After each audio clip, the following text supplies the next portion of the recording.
ఈ ప్రాజెక్ట్ కోసం ఇన్వెస్టర్లు కూడా రెడీగా ఉన్నారట. ఒకసారి డెమో హౌస్ పూర్తయితే ప్రాజెక్ట్ పూర్తి చేయడానికి కావలసిన ఇన్వెస్ట్మెంట్ అంతా ఇన్వెస్టర్లు ఇవ్వడానికి రెడీగా ఉన్నారు. మరోవైపు గవర్నమెంట్ కూడా ఒక కమిటీ వేసి వాళ్లు కూడా నిధులు విడుదల చేయడానికి సిద్ధంగా ఉన్నారని చెప్తున్నారు. ఇప్పుడు మనం వెంటనే ఆ కన్స్ట్రక్షన్ సైట్కి వెళ్ళి డెమో హౌస్ని పూర్తి చేయాలి. ఈ పని ఎవరు చేయగలరు? నానమ్మ, ఈ పని నేను చేస్తాను. అన్నయ్య డ్రీమ్ ప్రాజెక్ట్ని ఎలాగైనా పూర్తి చేయాలి. అదే నా లక్ష్యం.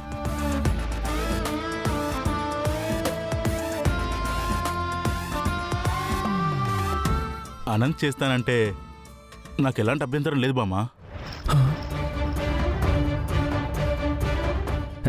ఏంట్రా పని అలా అంటావు? అనంతకు ప్రాజెక్టు చేయటంలో ఏం అనుభవం ఉందని? బాలాగడి తర్వాత ఏ ప్రాజెక్ట్ అయినా నీకే కదా ఎక్స్పీరియన్స్. మరి నువ్వెలా ప్రాజెక్టుని అనంతగాడికి అప్పచెబుతావు? మావయ్య,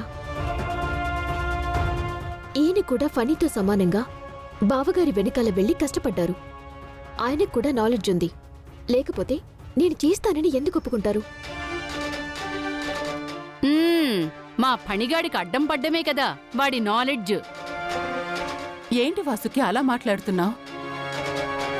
ఫణిగాడికి అనంత్ ఎప్పుడు అడ్డుపడ్డాడు? ఇద్దరి మధ్య భేదాభిప్రాయాలు వచ్చాయి, కాదంటం లేదు. కానీ ఇది వాడు ఎంతగానో ప్రేమించే వాళ్ళన్నయ్య డ్రీమ్ ప్రాజెక్ట్. అందుకే ఇది వాడు పూర్తి చేయాలనుకుంటున్నాడు. మీరిలా మాట్లాడడం ఏమీ బాగోలేదు. అమ్మా భూషణం, నువ్వింకేం మాట్లాడకు. ఫణి వాడంతట వాడే చెప్పాడు అనంత్ ఈ ప్రాజెక్ట్ చేస్తే తనకేమి అభ్యంతరం లేదని. మధ్యలో మీరెందుకు కల్పించుకుంటున్నారు? రే అనంత్, ఏది ఏమైనా సరే ఈ ప్రాజెక్ట్ సక్సెస్ అవ్వాలి. అలాగే నానమ్మ. ఫణి, నువ్వు అనంత్కి కోఆపరేట్ చేయి. అలాగే బామ్మా, నా సపోర్ట్ ఎప్పుడు అనంతకుంటుంది. అవును, త్రిపుర ఏది?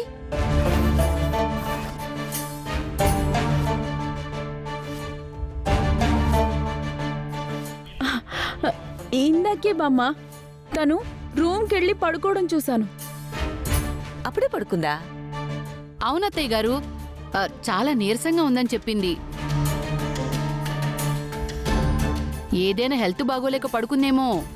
సరే సరే, ఒక మాట త్రిపురకు కూడా చెప్పండి. సరే బామ్మగారు, నేను అక్కకి చెప్తాను. నానమ్మ, ఎలాగైనా ఈ ప్రాజెక్ట్ని పూర్తి చేస్తాను. అన్నయ్య కలల్ని నేను నెరవేరుస్తాను. అలాగేరా. ఇప్పటికే ఆ ప్రాజెక్ట్ చాలా ఆలస్యమైంది. ఇంకా ఆలస్యం అయితే మాత్రం గవర్నమెంట్ ఊరుకోదు. ఇన్వెస్ట్ చేసే ఇన్వెస్టర్లు కూడా మన కంపెనీలో ఇంకోసారి ఇన్వెస్ట్ చేయడానికి ముందుకు రారు. అది గుర్తుంచుకో. అంతా నేను చూసుకుంటాను నానమ్మ. సరే సరే, పొద్దుపోయింది కదా, అందరూ వెళ్ళి పడుకోండి. పదా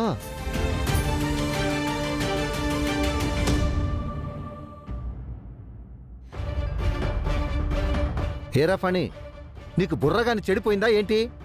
వాడికి నువ్వు సపోర్ట్ చేస్తానంటావేంటి? ఇప్పుడు నువ్వు వాడికి సపోర్ట్ చేస్తే వాడు ఈ ప్రాజెక్టుని పూర్తి చేశాడంటే మనకు మా అమ్మ చెప్పిస్తుంది. అవునరా, అనంత్ ఈ ప్రాజెక్టు పూర్తి చేస్తే ఇక అత్తయ్య అన్ని పనులు అనంతకే చెప్తారు. అప్పుడు నువ్వు కూడా మీ నాన్నలాగా డమ్మీగా ఇంట్లో కూర్చోవాలి. అలా ఏం జరగదమ్మా. ఆ అనంతగాడికి నేనెందుకు సపోర్ట్ చేస్తాను? అసలు వాడు డెమో హౌసే కట్టకుండా చేస్తాను. దానివల్ల ప్రాజెక్ట్ డిలే అవుతుంది. ప్రాజెక్ట్ డిలే అయితే గవర్నమెంట్ అఫీషియల్స్ కానీ ఇన్వెస్టర్స్ కానీ ఊరుకోరు. దాంతో ఈ అనంతగాడు అన్ఫిట్ అని బామ్మ ముందు తేలిపోతుంది. ఆ తరువాత బామ్మ నాకు ఆ ప్రాజెక్ట్ అప్పగిస్తుంది, నేను నా చేతులతో పూర్తి చేస్తాను.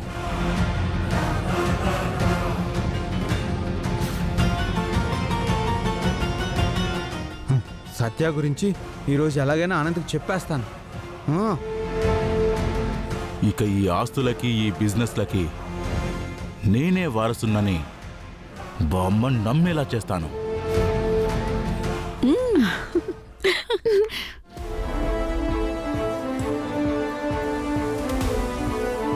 అది కాదు ఫణి, ఈ సత్య చేసే పనుల వల్ల తను త్రిపుర కాదు సత్య అని తెలిసిపోతుందేమోనని భయంగా ఉంది.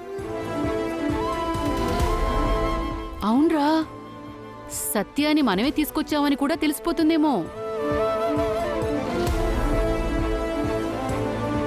అలా తెలిస్తే మనకు చిల్లి గవ్వ కూడా ఇవ్వర్రా. మీకెలాంటి భయం అక్కర్లేదు. సత్య గురించి ఇంట్లో నిజం తెలిసిన మరుక్షణమే ఆ సత్యాన్ని చంపేస్తాను.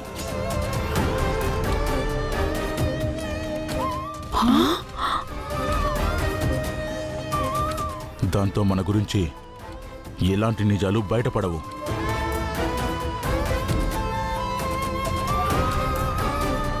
మీరెలాంటి భయం పెట్టుకోకండి. వెళ్ళండి, వెళ్ళండి నాన్నా. హ్మ్.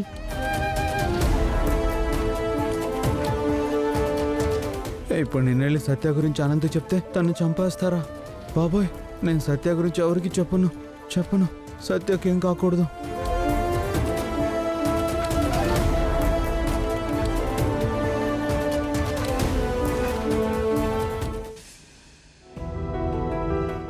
రండి. అబ్బా, వీళ్ళిప్పుడు వచ్చారేంటి? రండి, కూర్చోండి. నమస్కారం అత్తయ్య. కూర్చో. లహరి, నువ్వు కూర్చో.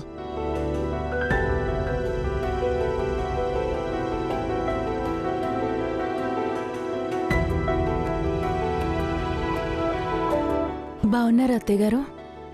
నీ పలకరింపుల కోసం మేము రాలేదు. పెళ్ళి ఇంకా 3 రోజులే ఉంది. అది గుర్తుందా లేదా? గుర్తుందత్తయ్య. కాఫీ తీసుకొస్తాను, ఉండండి అత్తయ్య. ఆగు. కాఫీలు టిఫిన్లు అన్నీ చేసే వచ్చాం. ఇంతకీ మీ అక్కక 10 లక్షల నగలు చేయించావా లేదా? చేయించాను అత్తయ్య, ఆ ఇబ్బంది ఏం లేదు.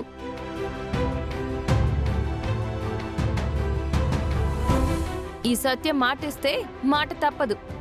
మాట తప్పని మడమ తిప్పని వంశం మరి మీది. లగ్న పత్రిక రోజునే ఆ అద్దె నగలు తీసుకొచ్చి నా కళ్ళకు గంతలు కట్టారు కదా. లేదత్తయ్య, కావాలంటే ఇప్పుడే మీకు ఆ నగలు చూపిస్తా.